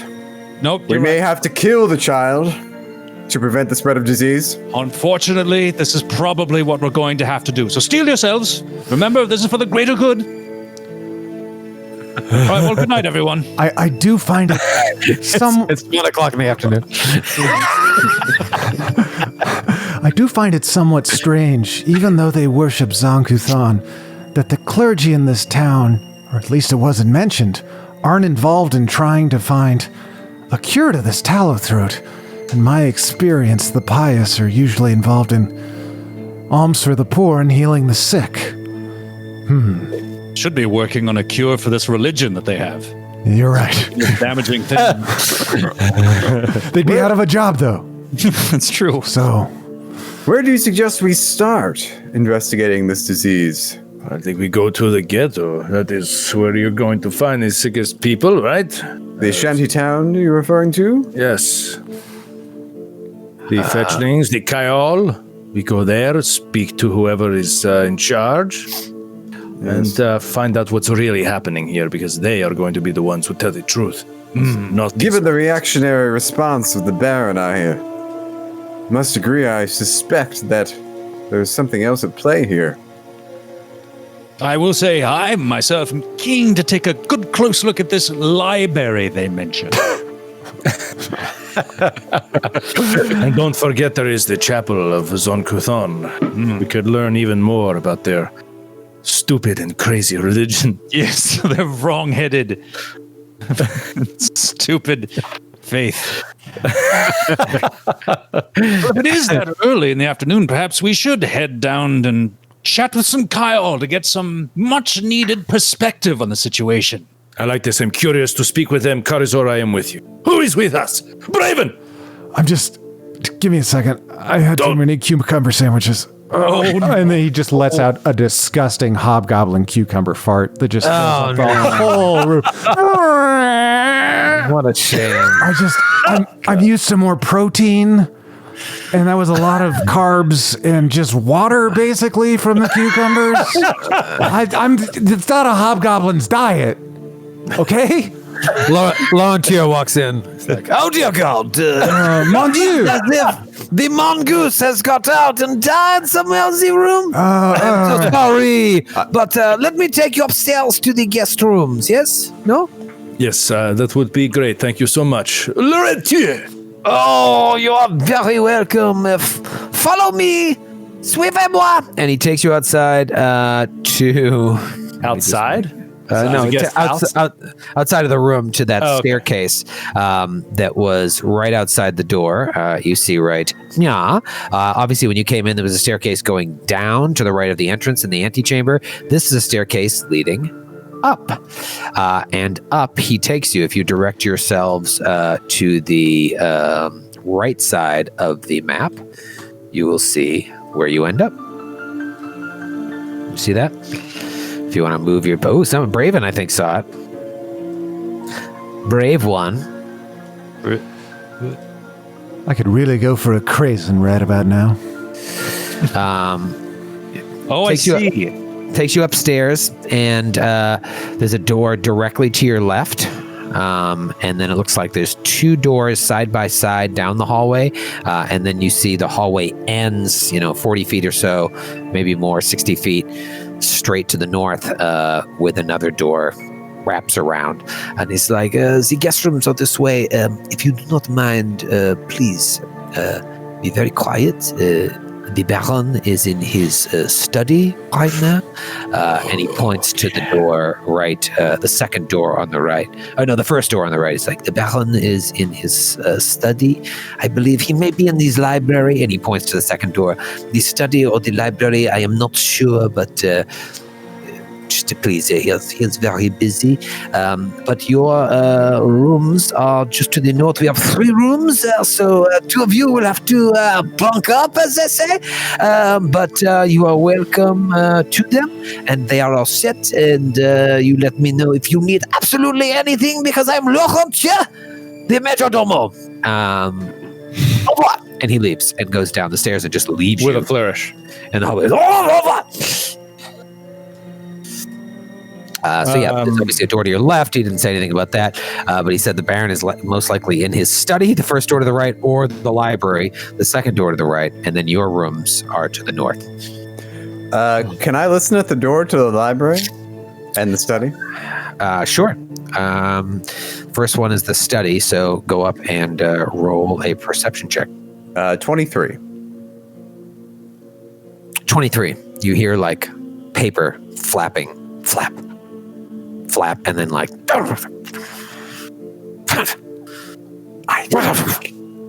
The Baron is in here. What's he doing? He's throwing paper everywhere and cursing under his breath. Perhaps he is actually trying to solve a problem. Should we go and check out the other room? Yes. Go. Can I listen at the door of the library? The library? Yeah, roll a perception. 20. Even. Ooh, 20. You don't hear anything. Is the door locked? Do you open it? Very, very slowly. It's unlocked.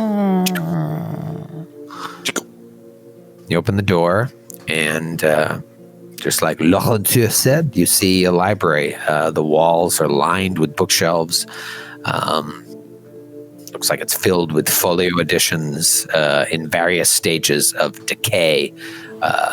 There's a pair of armchairs standing in a central reading area, and you see a couple books out on a table near the armchairs. I'll check out the books out near the armchairs. The books that are out that look like dog-eared, and one like laying upside down and open, another one just scattered there.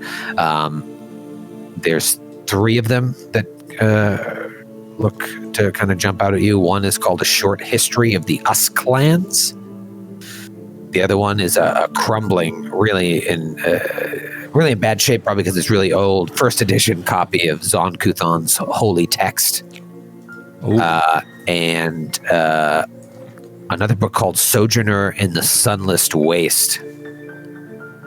I'll flip through that last one. Surreptitiously.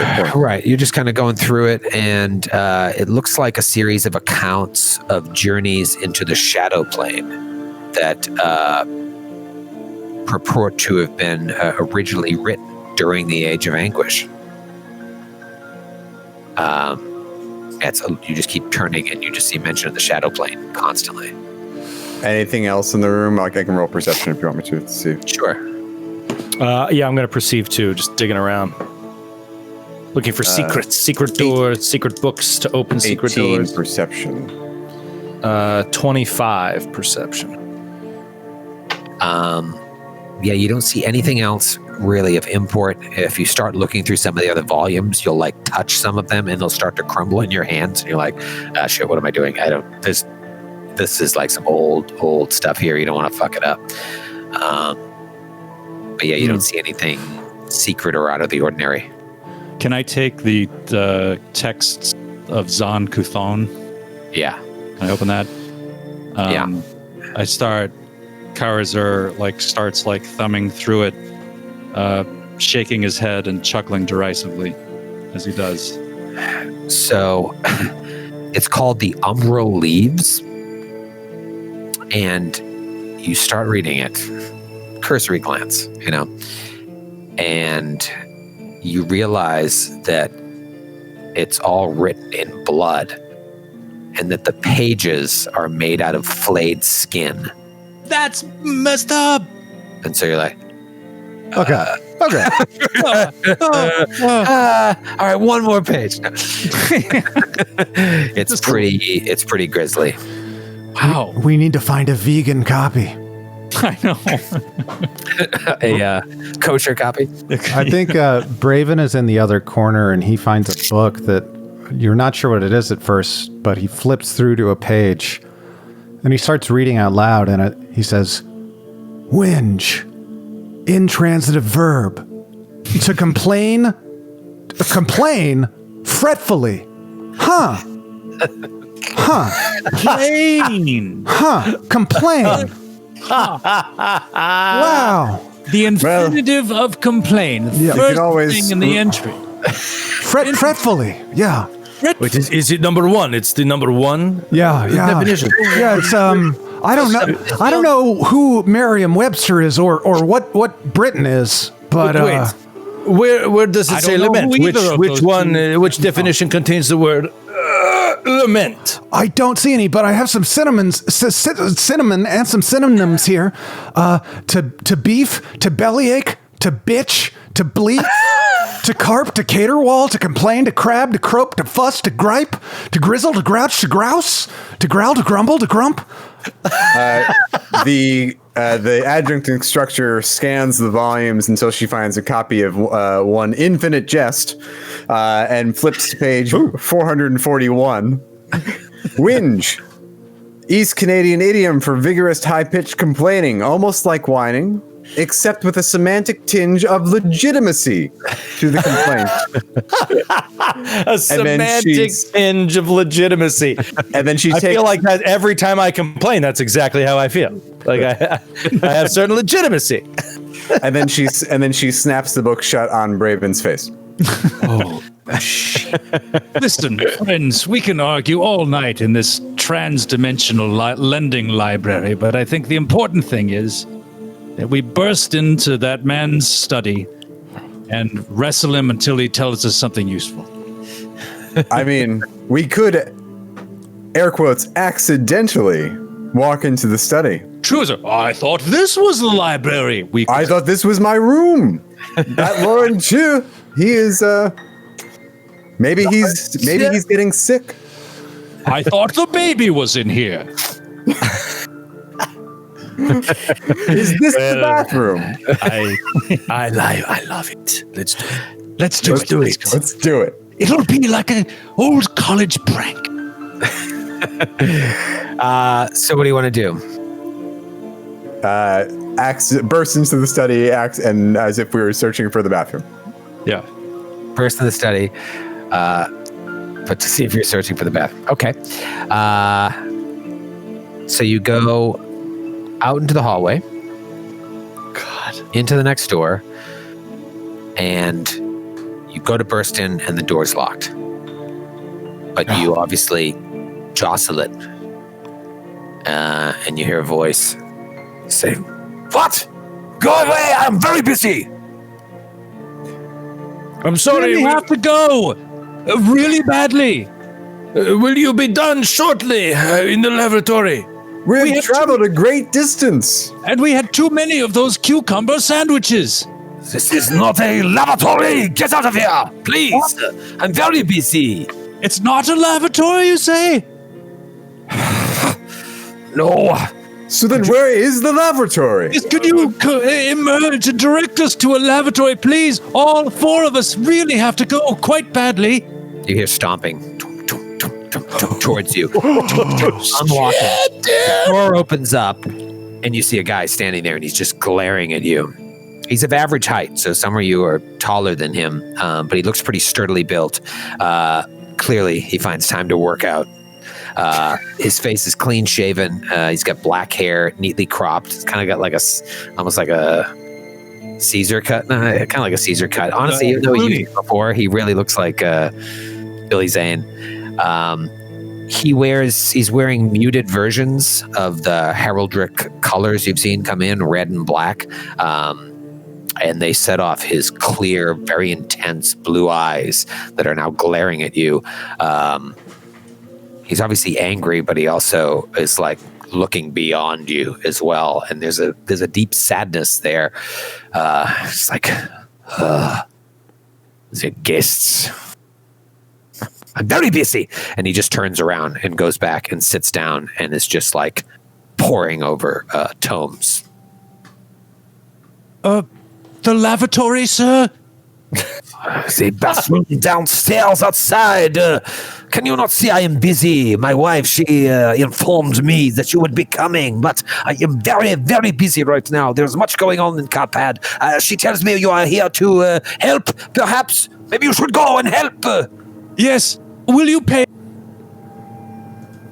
Sorry? Will you pay us? I'm sorry, I really have to go, but I also am very poor. Jesus Christ, Carter. Pay no attention to my friend. He has to go to the bathroom so bad he's delirious. I can't control what I say when I have to go this badly. He's never had so many cucumbers in one sitting in his life. My lord, it pains me that we interrupted your research here. I'm so sorry. It was I not who... even looking at you like you can tell he's listening, but he's poring over his things while you're talking.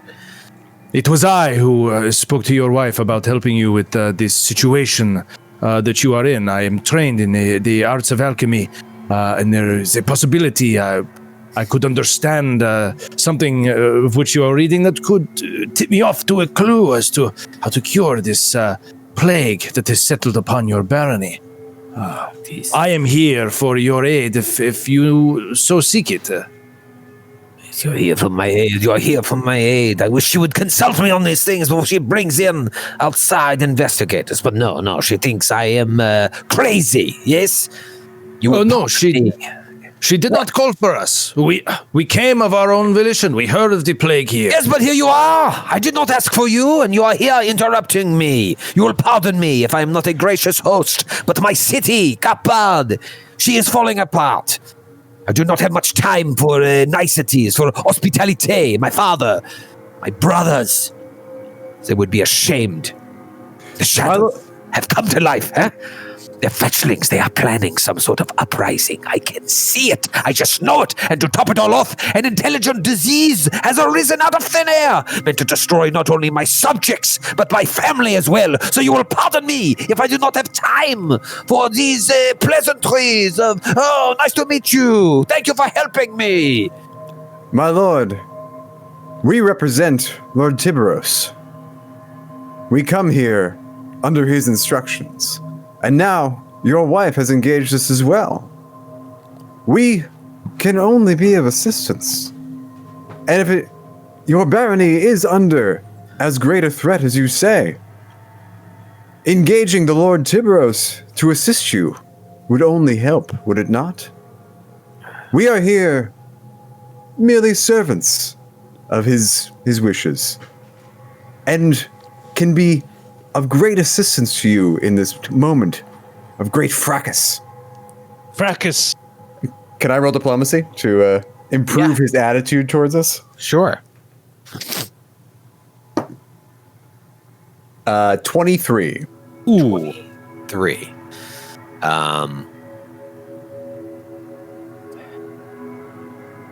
Okay. Kind of. If you're here from Lord Tiberos, I understand. My head, it is swimming. There is much to be done. If you would like to help, I am sure my wife, Laurentier, the entire staff will help you in any way they can. But right now, I must try and find a cure myself. This is unprecedented. And that I believe it has something to do with me, that I have brought this on, so I must find a way to solve it. So if you would like to help, then go out there and help. And if there's a way that we can help you, talk to my wife. We intended to visit the shantytown today. If there's any information you could give us as to what we are looking for and what you need to know, that would be most helpful. Is there one who is speaking for the fetchlings, as you call them? They have their own little system down there. I'm sure they have a mayor there in Shade Town, but no, I do not know. I can't go out there. If I walked into that town, I would be murdered. I would be laughed out of there. They don't like you? No. No, not like me, because I understand that they are the cause of these things. And I am the one that is shedding a light on the truth. Though they have been around for generations, they have brought this disease in. I get them out of our house, all of a sudden the disease is gone. Your wife... Well, your wife did allude to the fact that there still is one so-called fetchling in your household. Yes, Gabriel. He is the kennel master. He is indispensable. Indispensable. He watches over my mastiff, Joseph. He is the only one that can control him, and I love that animal, and so I had no choice. I had to keep Gabriel, but he is confined to the kennels, and we do not let him go home to his family. He is not a prisoner. He has agreed to this as well. But I would... there is no one else that can handle Joseph. A mastiff, you say? Yes, sir. Curious. Mastiff, Mastiff, perhaps we should named speak after to a Gabriel. jewel of some kind. Yes, what is the mastiff's name? Joseph. Eosif. Joseph. It was my one of my brother's names. May I ask a follow-up question? You said... But please be quick. I must get back to my I will. You used a turn of phrase I'm not familiar with. I've never heard before. It was intriguing. You said intelligent disease. What do you mean by that? It is a disease that knows, yes. It is a disease that is smart, and it finds people, travels from host to host, I think. I think this disease is aware of what it's doing. It knows who it can infect and who it cannot. And I also believe that the fetchlings, they know about this, and they are using it to try and take over. They're going to use this to infect everyone, wipe them all out so that they may take over Carpat. Oh, not on my watch. If the disease is intelligent and knows who to infect and who not to, what difference does it make if they're here or not, to some extent, right? Who? The Kyle. Well, I have not sent out a squad to round them up. They're welcome to their town. but they are not allowed in Boroi Manor. I have a son to protect now, not only a barony. All right. Could I do like 30 knowledge checks to see if there's any credence to this or if it's like pure paranoia? Because we do live in a magical world, so I don't know if this is an actual thing. So whether it's like knowledge nature, knowledge planes, craft alchemy, like some combination of those things. Have I ever heard of an intelligent disease before? Is there ever a disease that targets certain people, or is he just a raving madman at this point? Yeah, all right, so roll alchemy on the intelligent disease, and then roll planes to see if there's anything about Fetchling or Kyle. Okay, so the craft alchemy is a 19, and then the knowledge planes is terrible. 13. 13 planes. I mean, that is a natural 4 and a natural 1 on the inspiration. You use it too early. So it's in terms of the disease itself, it's not out of the realm of possibility for a disease to be intelligent. It's nothing you heard of, but it's also not something you can't conceive of. Yeah. But he does seem a little out of erratic. sorts. Yeah. He's kind of all over the place, and I was also like contradicting himself here and there a little bit. I'm just going to do a quick sense motive just to make sure that he is convinced of everything he is saying. That he's not putting on a show for us. That is a 28 sense motive. 28. He's convinced of everything he's saying. He's convinced of everything, but and also convinced of nothing. Okay. He seems very nervous. Could I just do a perception check real quick on what he's looking at? Like what sort of books or paperwork he's looking at? If I could just take a peek from, obviously it's from afar, but that is a 20 even. Do you try to do it surreptitiously, or are you just kind of like? Yeah, I try to do it surreptitiously. I don't ask him yet what he's looking at. I just sort of try to peek at what he's. All right, roll a stealth check. 16. 16. So you look, and it looks to be books on shadows, on Kyals, on diseases. But the one thing you notice that's very strange, while looking to try and determine what he's reading, is that the light coming in through his window hits him, and he doesn't cast a shadow on the floor.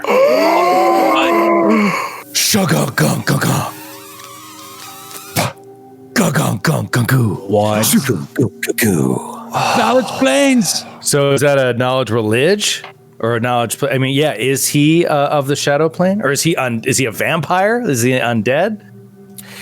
What doesn't cast a shadow? Light. He's made of pure light. Yeah, he's a hologram. light. He's like that hologram of Tupac that came back and did a concert at Coachella all those years ago.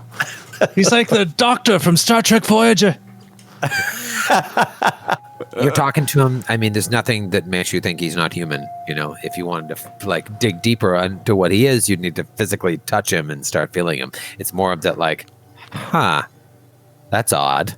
Yeah, and he's not going to say anything. File that away for later. Yeah, There's no knowledge check we can do to see creatures that don't cast a shadow. You could roll.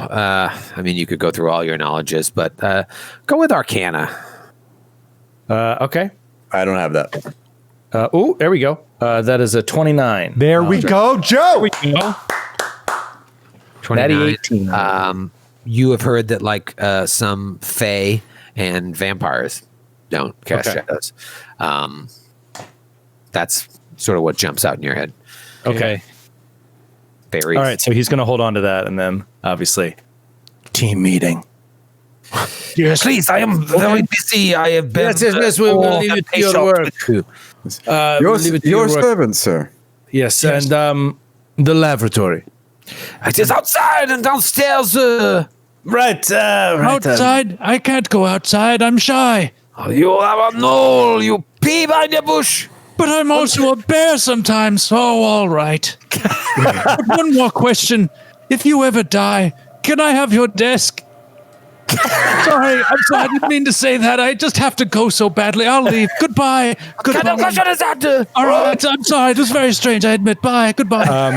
Can I have think your that there's desk? I think there's something physiological happening here because the more you talk about it, the more I actually have to go to the bathroom, and it's really starting to be a problem. Yeah, because for we're me too. live. So can you stop with the bathroom? I'll abandon the bit.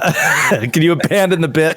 All right, so we'll close the door. We'll leave him to it. Alfonso, we'll catch everybody up as soon as possible. Maybe in a guest room, or in the hallway. Yeah, let's go to one of our rooms and have a team meeting. Did you notice he does not cast his shadow? What? He does not cast his shadow. There are creatures I've heard of that do this. Vampires, of course. There are also some fae. I have not nailed it down yet what exactly he is, but he is not human. I have an idea. Pretend we have to go to the bathroom. God damn it, kid! Like, I'm not kidding, man.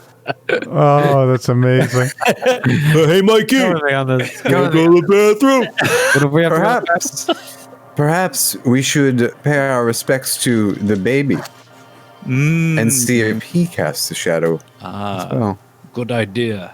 Hold the baby up to the light. Yes. Or put a candle very, very close to the baby's face. So close. Just like my brother. You've worked with children before. To see if the infant is vulnerable to fire. Yes. We should also, and Braven Tread carefully. reaches into his pouch and pulls out a wooden stake. We should also try this. And a mallet in the other hand. You made me think of something. I wonder if perhaps all the torches all over town are meant to burn away this disease or something.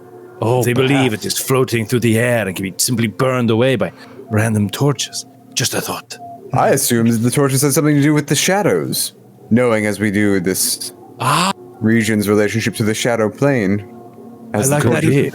Yes. But the burning of torches is not a common practice in Nidal, where shadows are an important part of every city's life. I don't I know. just realized we did that whole role play and I hadn't revealed the room. Oh yeah. Oh yeah, There it is. God, That's him. Troy. Hello. I've added the Baron and the Baroness to your sidebar as well, if you want to see what they look like. I see. Oh, he looks he so looks moody. sad. Yeah, he is some sleepless nights. That vampire. He looks like a Roman officer. I was just about to say that. He looks I thought like a Caesar cut, but it really wasn't a Caesar cut. It just looked Romanesque. short. To the north, those three rooms I revealed as well. Those are your guest rooms. They all kind of smell a little musty, and the lace curtains hanging over by the windows have like moth holes in them. But the beds look comfortable, and the doors all lock, so you feel safe. I throw open the curtains. Throw up the sash. Yeah, you look out and you can actually, we see from where you are, if you look to your left, you have this beautiful view of the city. There seems to be like actually roll a perception check. Ooh. All of this or just the instructor? Just the instructor. She's looking out the window. 21. 21. You just see like a couple people running. running.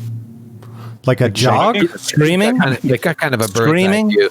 No, they get a bird's eye view, and it just seems like they're like running down a couple different streets. Like jogging? Like yogging? Yogging? Yeah, like jogging. It doesn't look like they're jogging for their health. It looks like they're jogging to catch up to something, maybe. Yeah. But you got a pretty good view of the city. The Boroi Mansion is pretty high up on this hill, so you've got a nice view of the city and all those torch lights in the middle of the day.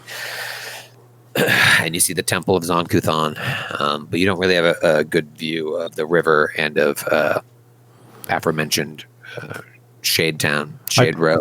I just love the idea that in this town, ostensibly set in the medieval times, that jogging is a popular sport that didn't become popular until the 1970s in the real world. It just Apparently people you just run for an extended period of time without stopping. They just run.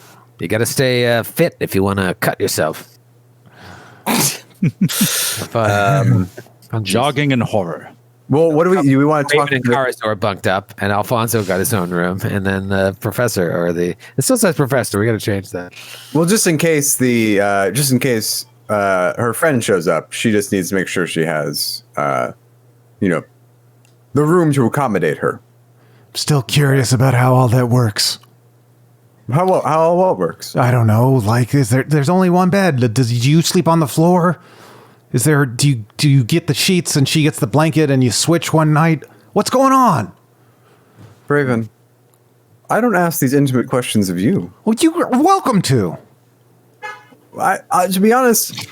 Okay, I'm the little spoon. Karazor, he holds me at night and comforts me, and I sleep afterwards.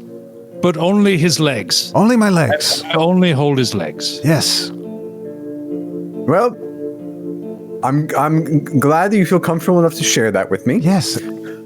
But boundaries are important. Okay. And I think perhaps we should speak to the Kennel Master. All right. Okay. The Kennel Master. All right. So, you guys want to go back downstairs? Yeah. All right. So you go down the hallway. I mean, I freshen up a little bit. Sure. Yeah, and can I do a perception of my room, just like case the joint? Yeah. See if there's any evidence of who's been in here before or anything shifty or shady or anything. Any dead tax collectors? There we go. Bag 29. Natural 20 for me. Oddly enough, you find a ring of a Magnamarian tax collector and a journal from Elias Kyle. He must have stayed here when he was visiting Nidal. Stayed here as well. Oh my God. Crazy coincidence. And it's an old, like in the note, he's like, I can't wait to get back home and see my wife. Oh, tragic. man. And my wife's sister. And you're like, wait, that's a little weird.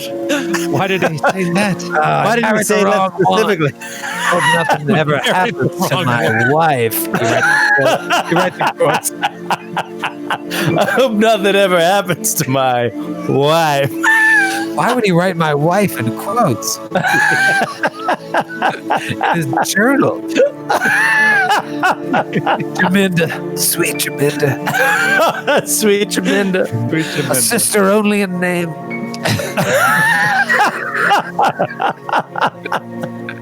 Oh, God. Yeah, no, you don't find anything. Okay. All right. So to the kennel, is that where we're going? Yep. All right. Following the adjunct instructor's lead. All right, so you go back downstairs, and I mean, you really don't have any idea where the kennel is. There's a million doors here, but if you stand there, We just say scream in the hallway. you don't see Laurentius, but a woman comes up to you, perhaps a serving woman. Oh, hello. You guests of the Baron and the Baroness? Yes, we are, and we are interested in speaking with the Kennel Master. Could you direct us to them, please? The Kennel Master, Gabriel, is just a second door on your right. Be careful, there are many dogs in there. Thank you Au revoir! And she runs off. And she points to this door directly across from the sitting room you're in, talking to Anya. Okay. Alfonso will open the door. You open the door, and shugunk-gunk-goo. Oh dear.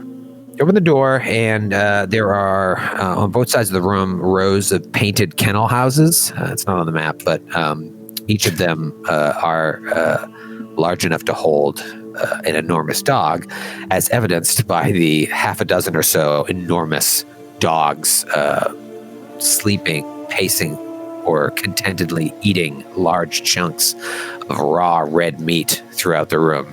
Wow. The dogs look to be well cared for, and indeed the kennels as a whole are in better shape than the rest of the house in many ways. You see an older man, middle-aged to older man with pale white skin and tufts of black hair peeking out from underneath the scally cap, brushing one of the dogs in the back. He stands up and looks at you as you enter. You. Yeah, adjunct instructor, please. I had opened the door, but you go ahead, walk in. Forgive our intrusion, sir. We are guests of the Baron and Baroness. Allow us to introduce ourselves. I am Maxime Vetro. Oh, down, Yosef, down, Yosef. One of the dogs starts growling at you. I must apologize. These dogs, they're wild animals. I spend a lot of time with them, and I can control them. Especially Yosef here. He is quite a beast. Down, sit, Yosef. And the dog sits and just starts gnawing on a bone. I'm sorry, please continue. Oh no, I am Maxime Vetro, adjunct instructor of anthropology, and these are my companions, who will introduce themselves. Good. I am Alfonso Moria. I'm Braven. Gashkar. Broken. Braven. And he farts again. Sorry, one of the dogs must have eaten too many cucumbers. Could I have some of their raw meat? I'm sorry. No, it's the cucumber sandwiches aren't agreeing with me. He's yelling at another dog. Gentlemen, lady, I'm very busy. May I help you? What would you like? Are you here on official business? I'm afraid so. We're here. We are investigating and contact tracing the recent disease that has swept the city.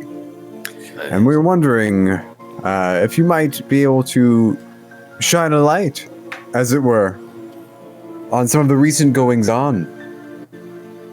I do not. Without casting a shadow over the truth, as it were. Yes, you play with words, but I do not know such things. I am a simple kennel master. I do know I am the last of my kind left here in the manor house, but I do not know these things. I'm not a doctor. I am blessed to not be sick, but it is probably because I am here and not out there. Forgive us for being so blunt, but we were. I will not. All right, I will forgive you. Thank you. We were told that the Baron dismissed all Kyle members of the household, but not you. Why would he do such a thing? He looks at your, when you use the word Kyle instead of fetchling, he regards you. Well, it's because of Yosef, to be honest. He loves this dog, and I am the only one that can rein him in. Right, Yosef?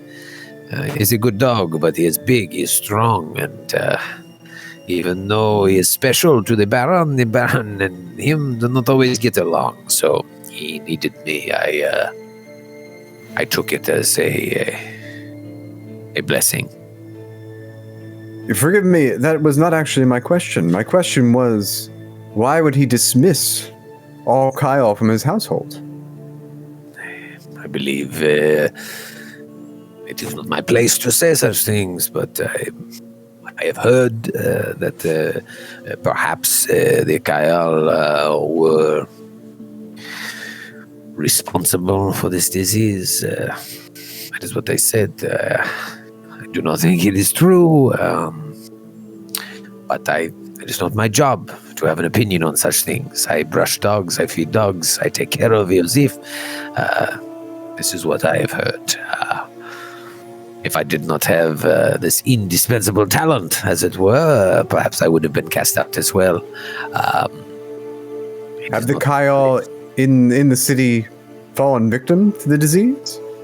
I do not believe they have gotten sick, but I do not know. I have not seen my family in a few weeks. That must be very difficult. Yes, it is.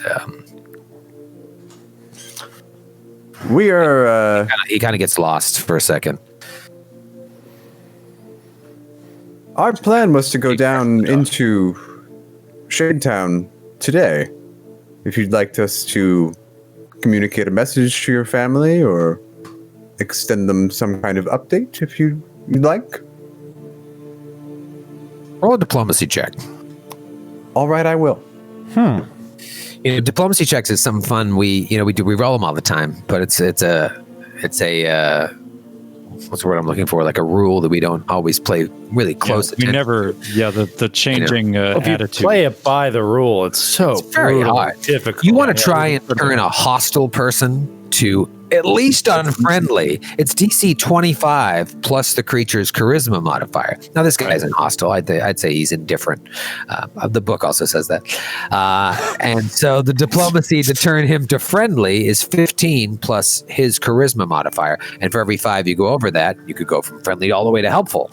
But to get from hostile to like just unfriendly is DC 25 plus the charisma modifier. It's incredibly hard. Now, I think one of the reasons we kind of dispense with the hard rules is we give a lot of bonuses for the flavor of the role play. And it's kind of like an unwritten bonus. I feel like if you're close enough and you role played well, I'll give it to you. If you're close enough and you role played poorly, you don't get it. I'm pretty happy with the role play. So what'd you roll? Well, the professor gets a plus 13 to her diplomacy. Ooh, And I rolled a 13, so I got a 26. So for a middling roll for her. Charming woman. He would go from indifferent all the way to helpful. Your mention of Kyle, instead of using the more derogatory or less widely used term fetchling, immediately made him regard you with a little more respect. And now you're offering to like help him and go talk to his family. And so he kind of puts the brush down and he leans in and he's like, you say you are here to help. Yes. If what you say is true, then perhaps you can help me.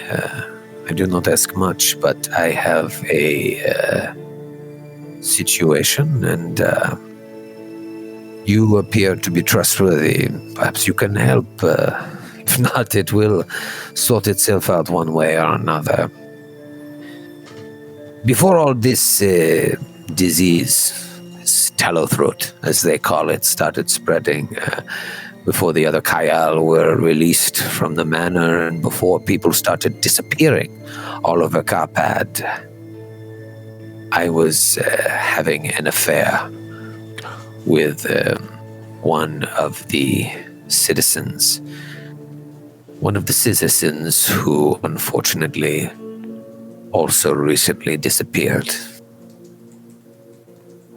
I tell you, my friends, I am not a homewrecker, but love is love. Passion is passion. But she was married. Her name is Irini, and we were together right up until her disappearance.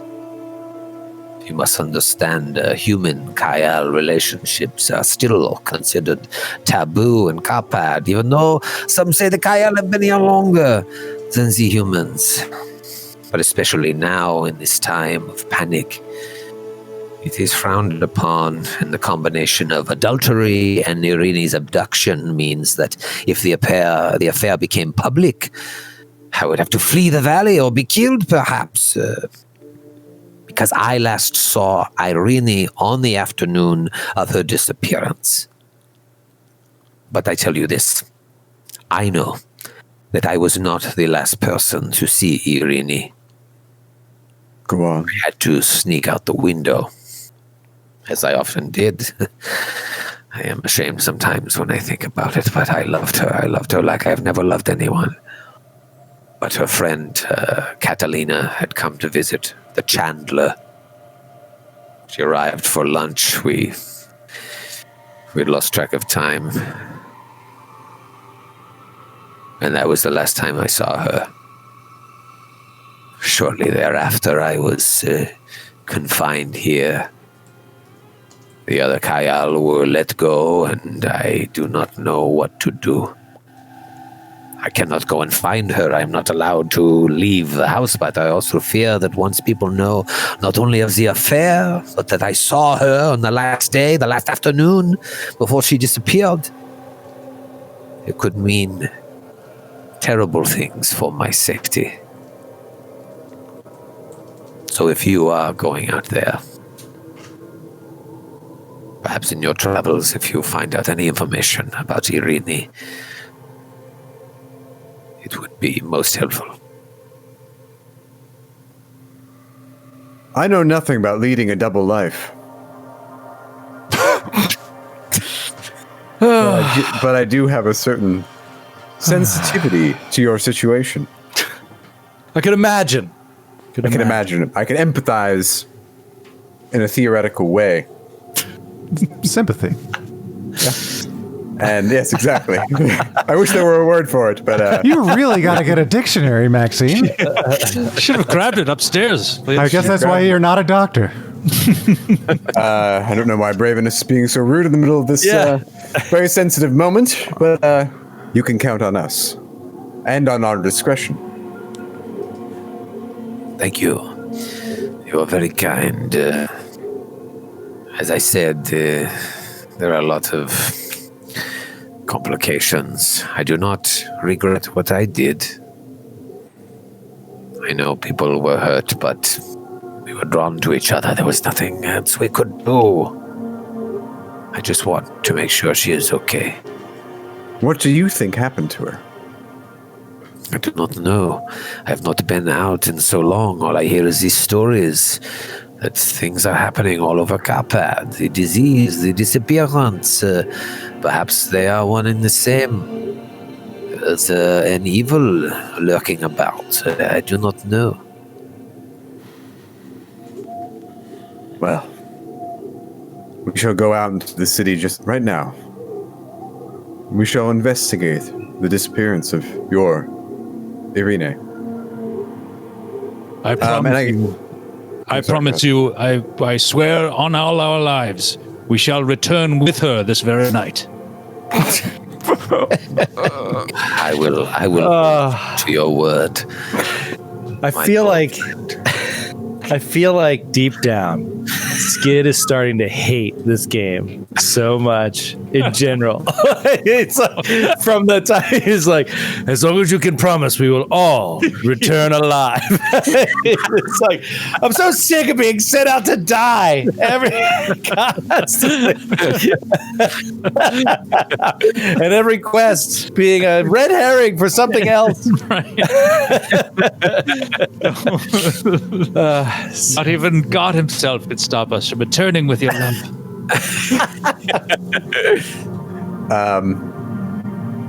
I also could I do a perception check on the dog? Is there anything strange happening with this dog that would why it's so ill-tempered? 14. It's just like a huge, almost 200-pound, aggressive mastiff. People who keep these as pets, they need a professional. It's like Ramsey's hounds. I've had to I helped a woman who was being dragged by a Great Dane once, which is not quite a mastiff, but in a similar power range. Holy shit, they are powerful. They are so strong. They don't necessarily want to hurt you. It's the same thing with pit bulls, but they are just so powerful. It's crazy. 4 of them in the room that aren't even friendly towards us. It would be pretty scary to be in there, I think. Yeah, it's an aggressive one. You saw it growl as you came in, but he has a relationship with him. So what do you want to do? Alfonso wants to ask this guy, and honestly, he doesn't care about doing it in front of his allies because they know, and they would have seen this over the last 2 weeks. And it's not something I bring up often because we're always so in the moment, and around NPCs, we don't do a lot of the downtime stuff. But this is important to realize for his character. He is going to say to the guy, now that he's seems sort of friendly and turned around on us. Of course, we would love to help you and track her down. Any information we can get, we will. And now I must ask you to do a favor for me. I do not ask you to do it for me free. I will pay you well for your discretion. You are often able to give these beasts large chunks of raw meat, and I'm afraid that I suffer from a desire for some of it myself. If you could perhaps pull aside a little of the raw blood that comes with this meat, I would greatly appreciate it. And again, your discretion would be much appreciated. and he's going to give him 5 gold pieces and roll a diplomacy check. Okay, roll diplomacy.